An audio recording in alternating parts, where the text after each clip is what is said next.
चलिए स्टार्ट करते हैं जरा। देखो क्वेश्चन क्या कह रहा है अपना। क्वेश्चन कह रहा है कि बताइए नीचे दी गई संख्याओं में कौन कौन परिमेय है और कौन कौन अपरिमेय है। तो परिमेय संख्या और अपरिमेय संख्या के बारे में हमने पहले ही जानकारी ले चुका है कि परिमेय संख्या कौन सी संख्या होती हैं, वे संख्याएं जिन्हें हम P बटे Q के रूप में लिख सकते हैं या फिर अपन कह सकते हैं भिन्न के रूप में उन्हें हम लिख सकते हैं। वो संख्या कौन सी संख्या होती है, परिमेय संख्या। दूसरा होता है अपरिमेय संख्या। अपरिमेय संख्या क्या होती है, अपरिमेय संख्या वह संख्या जिन्हें हम भिन्न के रूप में या फिर P बटे Q के रूप में नहीं लिख सकते, उन संख्या को हम क्या बोलेंगे, अपरिमेय संख्या।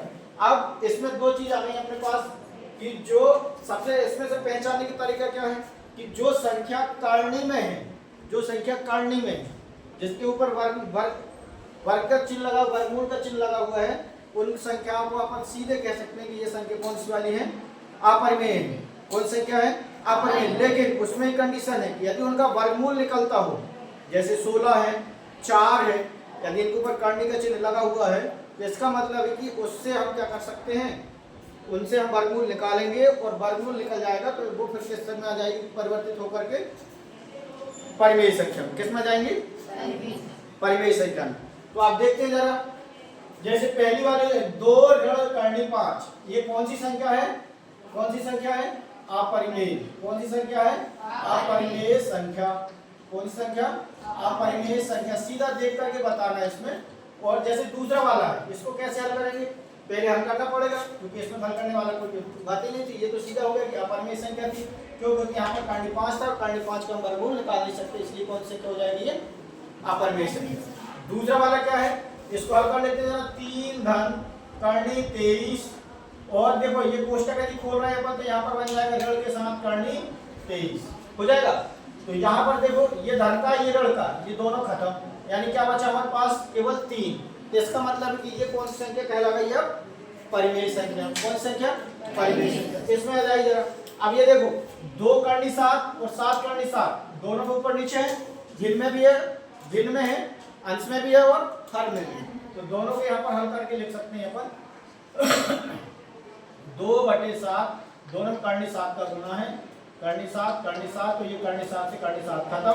आंसर क्या आ जाएगा अपने पास, 2/7, जो कि क्या बन गई अपने पास, परिमेय संख्या। कौन संख्या, परिमेय संख्या। इस प्रकार इसको देख लो जरा, ये 1/2 है तो इसको हम हर का परिमेयकरण करेंगे, हर का परिमेयकरण, हर का परिमेयकरण करने पर, हर का परिमेयकरण करेंगे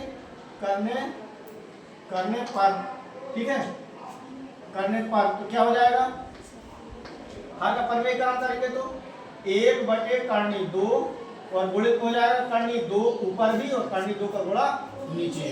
अब देखो इसका गुणा इसके साथ करेंगे क्या हो जाएगा, 1 का गुणा करनी 2 के साथ, तो ये हो जाएगा करनी 2, और करनी 2 का गुणा करनी 2 के साथ करेंगे क्या होगा, 2। क्या हो जाएगा, 2। ठीक है, ये हो जाएगा आपका आंसर, जो कि ये क्या है, कौन संख्या है, अपरिमेय संख्या। कौन संख्या, क्योंकि यहाँ पर करनी लगी हुई संख्या, इसलिए कौन संख्या है, अपरिमेय संख्या। इसी प्रकार ये देखो पाई लगा हुआ है, पाई लगा हुआ है सीधा इसमें, तो सीधा कह सकते हैं ये कौन संख्या है, अपरिमेय संख्या। कौन संख्या है, अपरिमेय संख्या। अब इसके बाद देखिए जरा, अगले इसके क्वेश्चन है, इनको हम मिटा दे रहे हैं, है ना।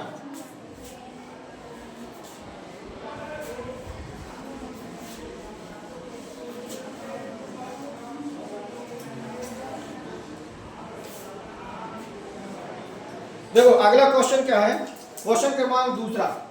क्वेश्चन क्रमांक दूसरा है कि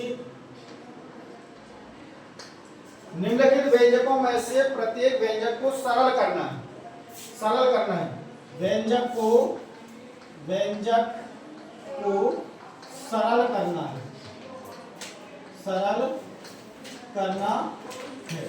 तो व्यंजक क्या है अपने पास, क्वेश्चन नंबर 1, 3 धन करनी 3 एक कोष्टक में और दूसरे कोष्टक में 2 धन करनी 2। अब चलिए जरा इसको हल करते हैं, सरल करते हैं। तो सरल करने का तरीका क्या है, देखो एक बार फिर से लिख सकते हैं, चाहे तो 3 धन करनी 3 एक कोष्टक में, फिर से 2 धन करनी 2। अब सरल करना है मतलब इनका गुणा करना, सीधी सी बात।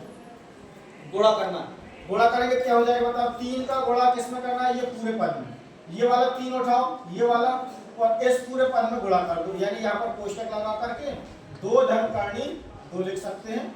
फिर से यहाँ पर धन के साथ जो करनी 3 बचा हुआ है, धन करनी 3, इसको उठाओ, यहाँ पर क्या हो जाएगा 2 धन करनी 2। ठीक है, अब आगे क्या कर सकते हैं, इसमें से वो गुणा करते हैं, गुणा करो जरा, 3 का गुणा 2 के साथ करेंगे, 3 दूनी 6, फिर 3 का गुणा करनी 2 के साथ, तो ये हो जाएगा 3 करनी 2 धन, इसमें हो जाएगा ये 2 है, 2 के साथ करनी 2, 3 का गुणा हो रहा है यानी 2 करनी 3, और ये हो जाएगा 3 करनी 3 का गुणा करनी 2 के साथ हो रहा है, करनी में दोनों के अंदर गुणा हो जाएगा, यानी ये क्या हो जाएगा 3 दूनी 6, करनी के अंदर कुछ जोड़ रहा घट रहा है क्या, नहीं, यानी 3 यहाँ पर है, यहाँ पर करनी 3, यहाँ 2 है, यहाँ पर बाहर 2 है, इसका मतलब यही आंसर आपका फाइनल हो जाएगा। ठीक है, अब इसी का एक और क्वेश्चन है, क्वेश्चन नंबर दूसरा, क्वेश्चन नंबर दूसरा है, ये कह रहा है, ये भी इसको भी सरल करना है, यानी 3 धन करनी 3 और 3 ऋण करनी 3। ये वाला सवाल अपना सर्वसमीका से हो सकता है, सर्वसमीका से, लेकिन आपने को सर्वसमीका याद हो तब, सर्वसमीका अपन अभी पढ़े नहीं है, सर्वसमीका हम पूरी एक साथ लिखवा देंगे, फिर इसके बाद सर्वसमीका सॉल्व करना। अभी ये वाले इसी से गुणा करने वाली विधि से देख लेते हैं। ठीक है, सर्वसमीका याद होते ये बहुत सरल हो जाता है। चलिए हल करते हैं जरा। सर्वसमीका कौन सी वाली लग सकती है, सर्वसमीका लग सकती है जैसे a धन b और एक क्वेश्चन में फिर a ऋण b, और इसका मान क्या होगा, इसका मान होता है, यानी दोनों का गुणा होगा तो ये a square minus b square, a square minus b square, ये वाली सर्वसमीका हल कर सकते हैं, सीधा सीधा मान रख सकते हैं, यानी a बराबर कितना, a बराबर 3 है और b बराबर कितना है, b बराबर करनी 3, b बराबर करनी 3, मान रख दोगे हल हो जाएगा। यहाँ जैसे a का मान रखना है अपन कितना 3, 3 की घात 2, और ऋण के साथ ये b का मान कितना है करनी 3, 3 की घात 2, ये कितना हो जाएगा 3 का गुणा 2 बार है, 3 गुणित 3 है ना, और यहाँ पर भी करनी 3 गुणित करनी 3, ये हो जाएगा, ये कितना हो जाएगा 3 तिया 9, और ये हो जाएगा 3 गुणा 3 साथ करेंगे 3, आंसर क्या हो जाएगा 9 में 3 गया तो 6। ठीक, अब इसकी दूसरी विधि कौन सी वाली, वही जो अपन पहले करते चले आ रहे, कौन सी वाली, एक विधि ये हो गई। ठीक है, ये वाली विधि कर लो, चाहे फिर गुणा करने वाली विधि कौन सी, 3 धन करनी 3 और 3 ऋण करनी 3, गुणा करने वाली जैसे इसको किए जैसे ये भी कर सकते हैं, यानी 3 का गुणा इस पूरे पद में, यानी 3 ऋण करनी 3 के साथ, और फिर ये धन का उठाओ करनी 3, धन करनी 3, इसको उठाओ ये 3 ऋण करनी 3, ये हो जाएगा, गुणा कर दो तो ये हो जाएगा 3 तिया 9।